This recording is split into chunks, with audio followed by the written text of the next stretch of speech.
আলোচনার শুরুতে দুটি বিষয় মনে রাখতে হবে। 1916 সালে নেপালি ভাষার শিক্ষার মাধ্যম হিসাবে কলকাতা বিশ্ববিদ্যালয়ে স্বীকৃতি অর্জন।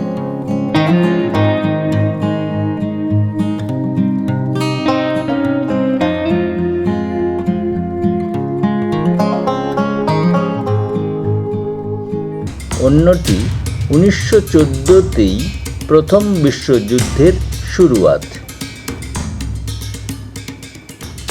1914 সালে বিশ্বযুদ্ধের অস্থিরতার সুযোগে ভারতীয় সেনাবাহিনীর সাহায্যে ঘটানো গদর বিদ্রোহের ব্যর্থতা এবং তার পূর্ববর্তী স্বদেশী আন্দোলনগুলির অগ্রগতি, স্থায়িত্ব এবং গণভিত্তি বিষয়ক পর্যালোচনায় ভারতের বিপ্লবী নেতৃত্ব তাদের আত্মবিশ্লেষণে সারা দেশ জুড়ে ব্যাপক গণসংগঠনের প্রয়োজনীয়তা উপলব্ধি করেন।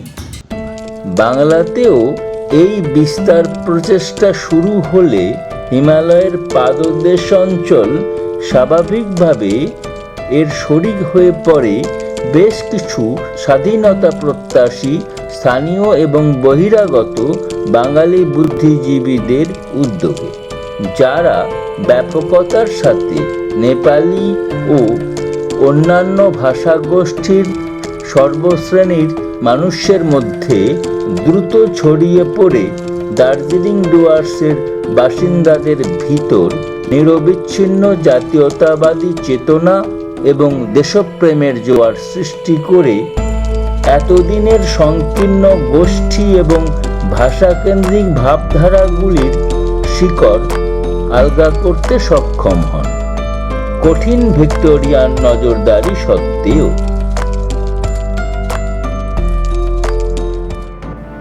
এই প্রসঙ্গে এই সকল উদ্যমীদের পথপ্রদর্শক আর এক বাঙালি ব্যক্তিত্বের উল্লেখ বাধ্যতামূলক।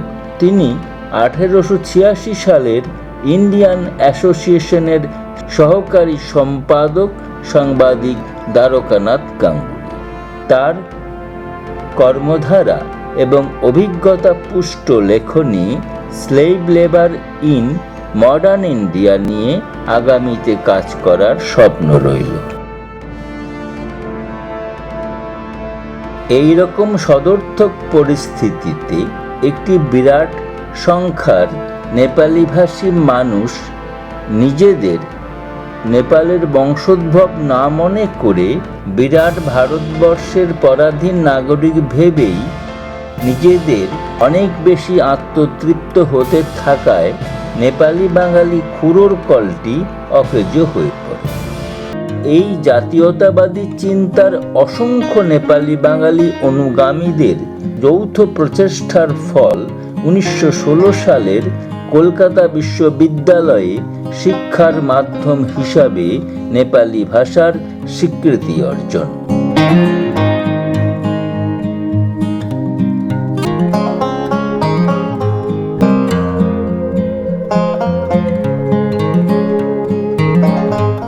দার্জিলিং পাহাড় এবং ডুয়ার্স জলপাইগুড়ির বিস্তীর্ণ অঞ্চলে বাঙালি এবং স্থানীয় भाषाभाषी মানুষের এই एकात्मबोध जो हाम्रो भारतवर्षले बनाउने एउटा हाम्रो इन्टिग्रेसन छ, नेसनल इन्टिग्रेसन, त्यसको भावना जुन पाराले तपाईहरुले देखाउनु भएछ त्यो चाहिँ सबभन्दा ठूलो कुरा त्यही नै रहेछ। त्यही चीज राख्दै गरेको हामी पर्यटनलाई चाहिँ अपनाउनु पर्यो। এই একাত্মবোধ সবথেকে অপছন্দের ছিল ব্রিটিশ পেটোয়া চা বাগান মালিকদের, কারণ সেই সময় চা বাগান শ্রমিকদের নিয়ে ভয়ঙ্কর শোষণ প্রক্রিয়া বলবৎ রেখেছিল এই চা সাহেবরা, যা ছিল কৃতদাস প্রথার নামান্তর।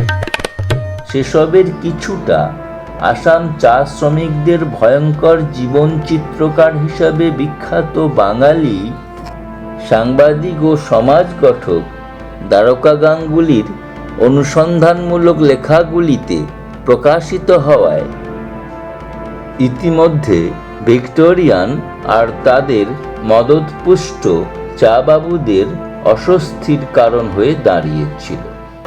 আর তাই দার্জিলিং পাহাড় ও ডুয়ার্স জলপাইগুড়ির নেপালি ও অন্য সকল বাসিন্দাদের সাথে বাঙালিদের ঘনিষ্ঠতা ইউরোপিয়ানদের চক্ষুশূল হওয়াই স্বাভাবিক ছিল।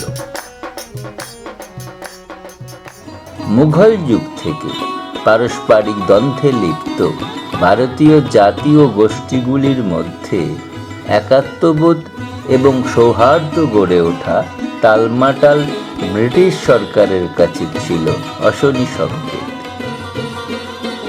সেই কারণে দার্জিলিং ডুয়ার্সের বাঙালি ও পাহাড়বাসীদের সখ্যতা দার্জিলিংয়ে বসবাসকারী ইউরোপিয়ানদের বিরক্তির ও ভীতির কারণ হলে দার্জিলিং ইউরোপিয়ান অ্যাসোসিয়েশন চা বাগান মালিকদের সাথে যৌথভাবে 1917 সালে নর্থ ইন্ডিয়ান ফ্রন্টিয়ার স্টেটের নামে পৃথক রাজ্য গঠনের মাধ্যমে সমতলের বাঙালি জাতীয়তাবাদী ভাবনা থেকে পাহাড়বাসীদের বিচ্ছিন্ন করতে চেয়েছিল এবং তার জন্য সেই সময়কার স্বদেশী আন্দোলনের প্রেক্ষাপট, চরিত্র ও গঠনতন্ত্রটিতে একবার নজর দিতে হবে।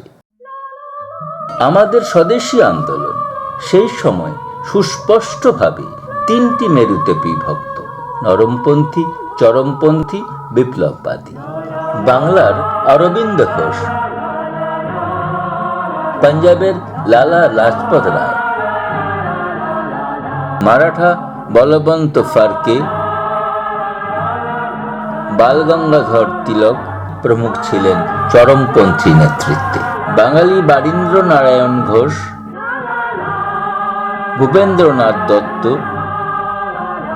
উল্লাসকর দত্ত, হেমচন্দ্র কানুঙ্গ প্রমুখ ছিলেন বিপ্লববাদী স্বাধীনতা সংগ্রামী। বিষয় গোর্খাল্যান্ড আন্দোলন, তাই স্বাধীনতা সংগ্রামের বীর গাথা উপস্থাপনের লোভ সামলে প্রসঙ্গে ফিরে।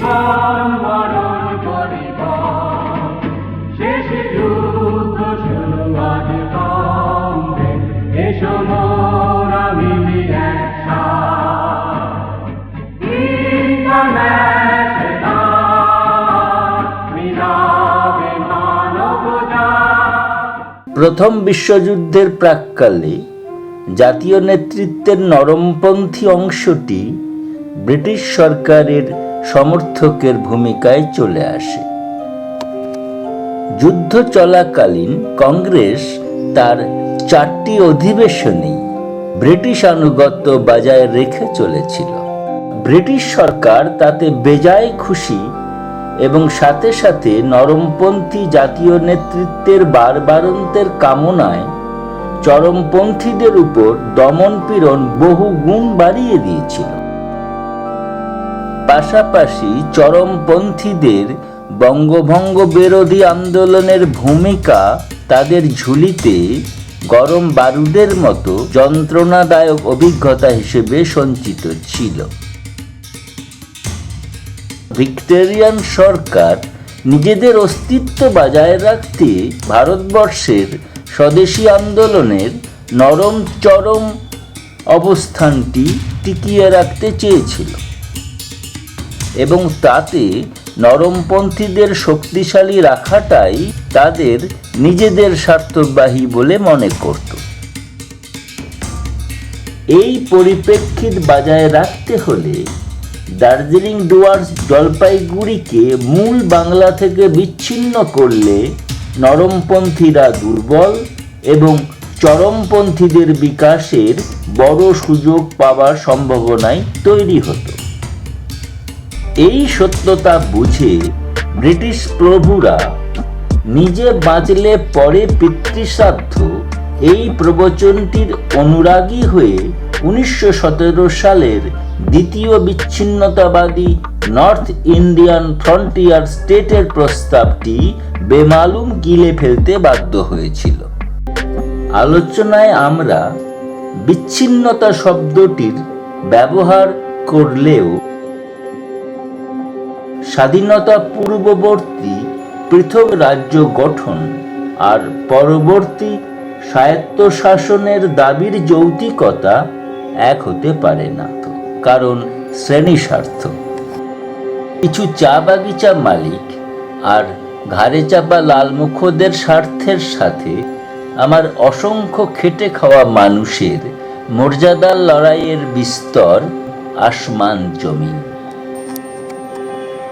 কখনো কখনো সেই গণ আন্দোলনগুলিও আরকাটিদের খপ্পরে পদ হারিয়েছে ঠিকই, কিন্তু তার ফলেও মানুষের অধিকারের দাবিগুলির ন্যায্যতা প্রতিষ্ঠার স্বীকার্যতা আরও আরও স্পষ্টতর হয়েছে। পরবর্তীতে এই সত্যতায় উপনীত হতে হলে আমাদের তথ্যগত প্রস্তুতির জন্য দার্জিলিং পাহাড়